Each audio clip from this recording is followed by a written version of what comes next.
Welcome back, YouTubers. I'm your host, TubeBunny, and today we're going to be taking a look at how to install a larger hard drive in your soft-modded Xbox.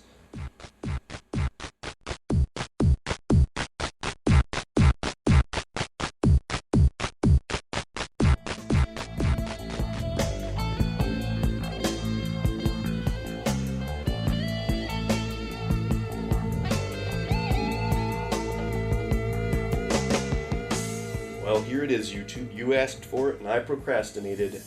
The long-awaited follow-up to the original hard drive upgrade video for the original Xbox. Before we get started, we're just going to do a quick overview of what we're going to be doing here.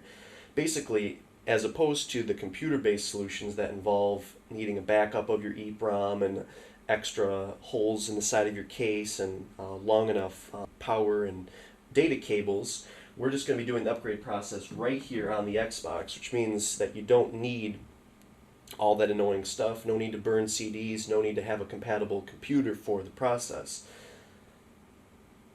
It is much easier this way for those of you with soft-modded Xboxes. This may also work with hard mods of any kind, although the locking step of it is unnecessary.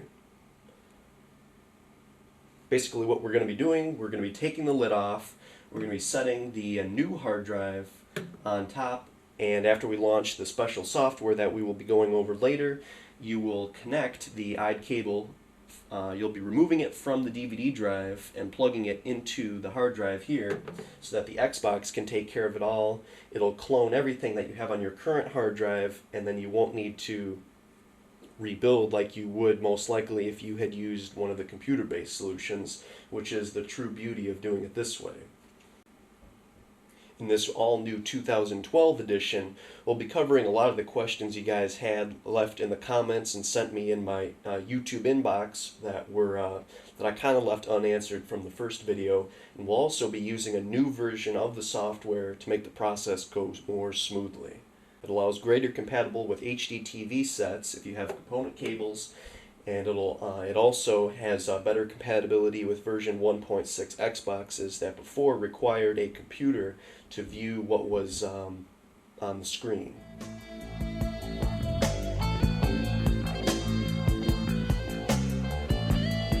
So I know you're all probably ready to get started, but I would strongly encourage you to watch through the whole video first before you attempt this on your own, just to make sure that you have everything, all the bases covered, sort of a thing. And then you can go back and use it as a step-by-step guide with the help of the pause button later on. Anyway, let's get started here. First, we're going to go over the supplies you'll need. Obviously, you're going to need your original Xbox there, soft-modded. This does work with soft mod or any type of hard mod. You also need a compatible hard drive. Now, the trick here is this is a wide hard drive, which is what the Xbox takes, although not all drives are compatible because the Xbox requires a special type of locking for the drive, and many, but not all hard drives support this. There's no way to know for sure until you actually try it out on your own, but there is a list compiled by the community where people can contribute if their hard drive worked or didn't work, or if it only worked sometimes or in a certain way, and there's a link to that in the resources section in the description if you'd like to take a look at that. I'll be using the Western Digital WD800, which is a pretty standard 80 gigabyte IDE hard drive for the video here today. In addition to the hard drive, you'll need the obvious stuff, power and video for your Xbox, as well as a first-party controller. It's worth noting that in the launcher, sometimes the software can get confused by third-party controllers or wireless receivers. So if you are getting hung up at that point, it might be best to try a first-party controller. If you don't have one, try it first with whatever you have, but if you are getting hung up there, the problem might be that you aren't using a first-party controller. You're also going to need a Torx screwdriver to get the lid off the Xbox, and also to unscrew the single lonely screw that holds the hard drive caddy down.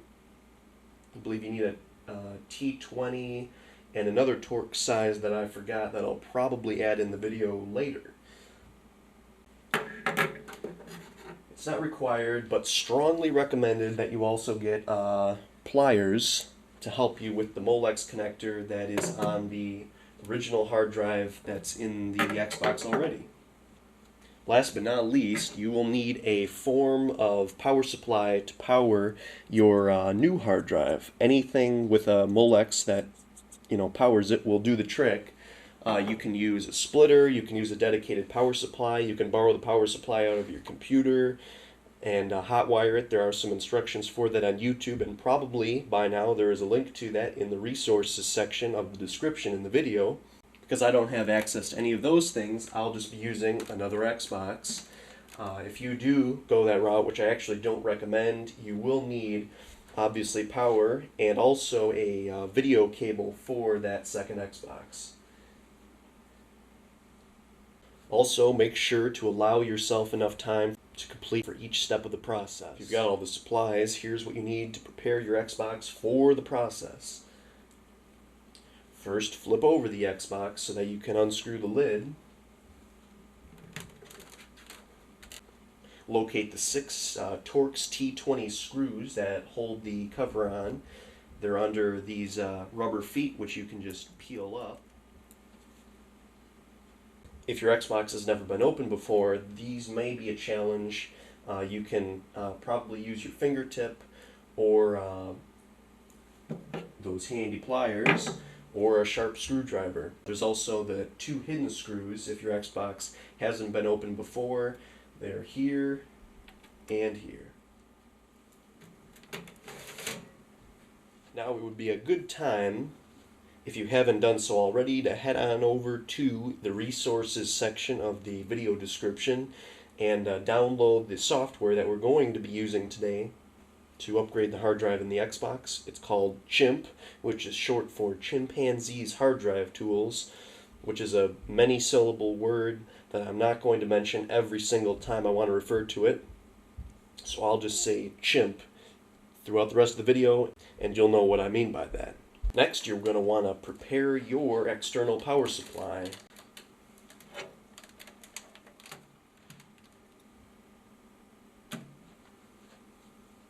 Now this is where the pliers come in handy. If you have a Molex splitter, you're going to want to take the cable, the power cable, off the back of the hard drive here, and then attach the splitter and the other end into the new hard drive. In general, these are all around helpful for removing Molex connectors from any drive of any kind.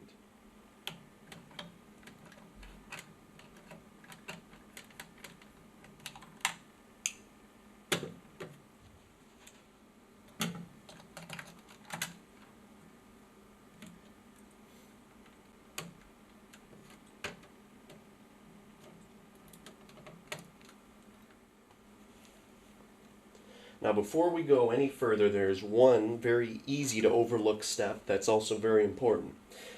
On your drive that you want to upgrade to, you got to locate the jumper that's usually next to the hide connector, and you'll want to take a close look at the label to set your drive as slave. You'll just want to find the appropriate setting and set the jumper to that setting.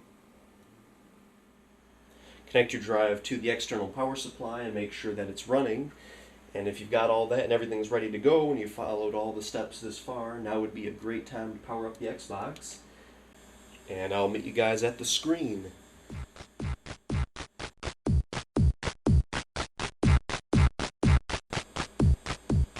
Alrighty, we are here at the screen and we're nearly ready to start. Take one last look at your larger hard drive. Make absolute certain that there's nothing on there that you wanted to keep, and you can proceed to launch the software wherever the instructions had you put it at. This procedure will be different depending on where you put it and your dashboard and the dashboard skin and so on, but this is how I'll be accessing it from my setup here in XBMC.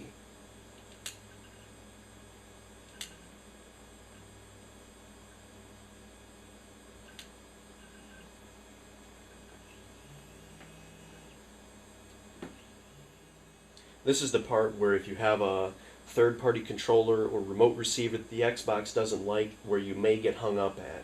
If you can see the menus on the bottom, CD-ROM, FATX, and all those other options, then you're good to go with your controller most likely. Now would be a good time to connect your hard drive. What you'll do is you'll take the IDE cable from the DVD drive and you're going to want to disconnect it carefully and try and do it all at once, and then connect it into the hard drive and try and do that carefully and all at once as well. The only other thing worth mentioning about this screen is you do want to be careful about right after you start it, as there's like a hidden timer that will start something randomly if you don't do something. So as long as you hit the arrow keys or do something, that will cancel that automatic timer. What you're going to want to do is you're going to want to select the FATX option. It looks like a picture of a blender. You'll see a variety of different things here. We'll be focusing on the chimp options. LB part is, it's not really a useful software of any kind. It's just something that kind of just comes up, shows information. Depending on the resolution of your screen, you will want to use one of these options. If you have standard def, pick that one. If you have a progressive scan 480p screen, pick that. If you have a 720p or larger screen that supports 720p, then pick that. Otherwise, just pick the highest resolution that your set will support. A lot of HD TVs do not take 720p, although a lot of them do also. This particular one does, so I'll be picking that option. If you do that, there will be some loading stuff. You'll see a few errors that say PCI cannot allocate resource, but don't worry about those.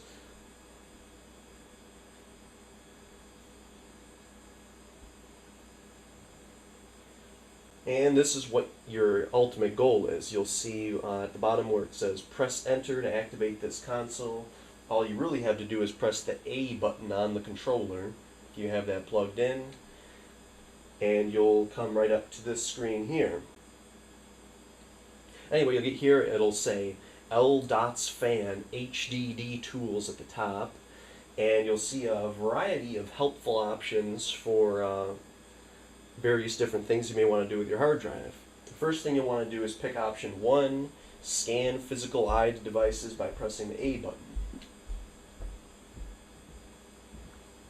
And you can scroll down with the down arrow key on your controller where it says Dev HDA. That is your hard drive, that's your host hard drive. Where it says Dev HDB, that is your new hard drive that you're going to be getting ready to upgrade to. And you can just press A to exit that screen. If you see something different or that didn't work, something went wrong, and you're going to need to go back and fix it. If everything did go great, then you can move on to the next step. Assuming all your settings are correct, you should be able to press clone from master to slave and press A on that option. It'll give you that information screen one more time. You can press A on that. And now from here, you want to make absolute certain one last time that there's absolutely nothing on that newer hard drive that you want to keep. As soon as you press yes, it will wipe out anything that was on there.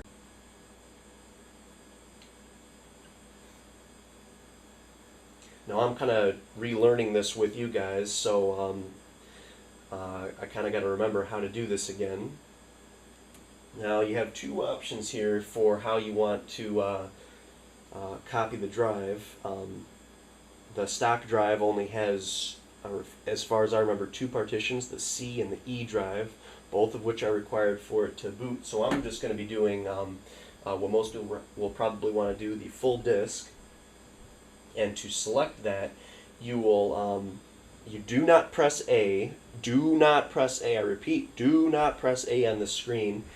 Instead, to select that box, you want to click the left analog stick on the controller, then press A. And here you have two options, neither of which are very attractive sounding, but you do have to pick one. Basically, you can choose to have a progress bar or no progress bar. The catch is, if you choose to have a progress bar, things will take a little bit longer. Although, or you can just do it blind. Again, clicking the thumbstick for whichever option you want, putting an X in the little box. I'll be doing the progress bar option and pressing A on that.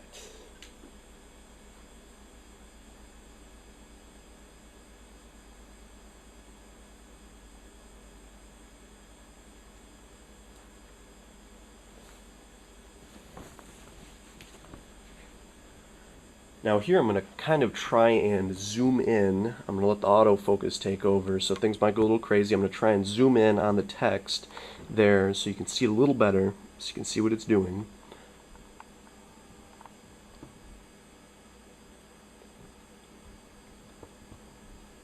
This here shows how much it is copied, how long it has taken, how fast it is copying. And on the right, it shows the percentage complete and how long it thinks it will take.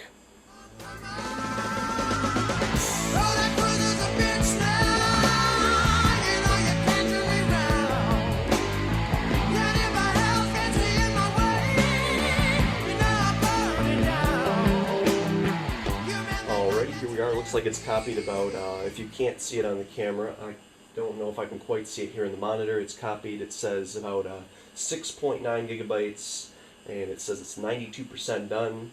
Again, this will vary wildly for as far as speed goes, depending on the speed of the drives and how much stuff is on them and the size of the drives. This demonstration is just going from a stock drive, the stock 8 gigabyte Western Digital, to 80 gigabyte drive. So I've probably been standing here probably not more than 10 minutes. So if you're just doing that, you don't have much stuff on the drive, this is a pretty fast process. So we're going to see what happens here. It's almost done, 99% it says. 100%. Okay, there we go. Alright, that brings us back to the menu here. The last thing you want to do to make the drive functional is you want to press, you want to go to option 3 and you want to press lock slave drive. Now here you have a few different options of where you want to lock it from. For most people, option 1 from motherboard should be an acceptable option, as that'll lock it with whatever key it unlocked the stock drive with. Now this setting in particular might be a little bit different if you are on a hard mod of any kind, but for a soft mod I'm just going to pick option 1 from motherboard. Now this is where you find out if your drive is compatible with the whole locking thing. So from this screen you want to press yes, and then you want to go down and press display slave drive security status, because you won't really get any kind of confirmation that it worked or didn't work.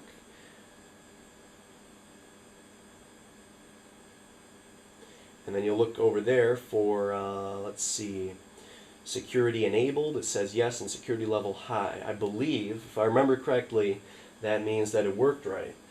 Although, the only way to know for sure will be to put it in, and we'll go over that in the next part of the guide here. What you can do at this point is go down to option 12, which is shut down. You can press on that, and you'll see a few lines of stuff, and then it will turn off the power. So now that the process has completed, you can disconnect the power from your Xbox, and you can also disconnect the power from whatever is supplying power to the hard drive. You can use those handy dandy pliers to get the connector off of those, and you can also replace the IDE cable back into the DVD drive. And then to test it, you'll want to put the jumper back on. You can put it on either master or cable select. Next, just want to disconnect the IDE cable from your stock hard drive or the hard drive you were upgrading from. Plug it in your new drive and set that off to the side real quick. And then you'll also want to just pull the Molex connector out of that there real quick from the power. And then to test it, you can just set it on top of the old hard drive. No point in screwing it in there if it did not work. Just want to double check all your connections.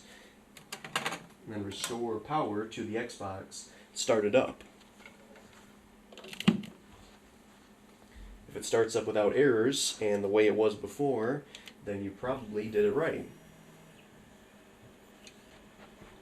And here we are, booted up with the larger hard drive. You can go down into, I believe you can, if you're on the Project Mayhem 3 skin, you can scroll over to the File Manager button down there and look down at where it says Drive Space Free. And if you have a bunch more free space than you had before, then you did something right. Now, depending on the size of your drive, you'll have your E drive will stay the same size. Letter F will be where a bunch more of the space will go. And if you have a really large drive, some of the space will also be on a partition letter G as well. This drive is only 80 gigabytes, so we only get C, E, and F. You can also look under the System Information screen at hard disk. If everything worked out, you should be good to go. If something did go wrong, if you do get a error code when you start your Xbox, write that down and go to the resources section of the video description and check out the link to the Xbox error codes directory, and that will give you instructions on how to diagnose what you might have done wrong. The most common problem, I'd say, from reading the comments and messages people send me, is usually people have drives that just can't be locked. Sometimes the files won't copy, or the drive won't lock. Sometimes the problem is that if you were using a Molex splitter from the Xbox's power supply, sometimes some drives take a little bit too much juice and the Xbox just can't handle that. And if that's the case, you'll want to use an external power supply. If you're still having problems specifically with locking the drive, check that compatibility chart. And as far as that goes, you might just be out of luck. Sometimes you just have some drives support it and some just don't.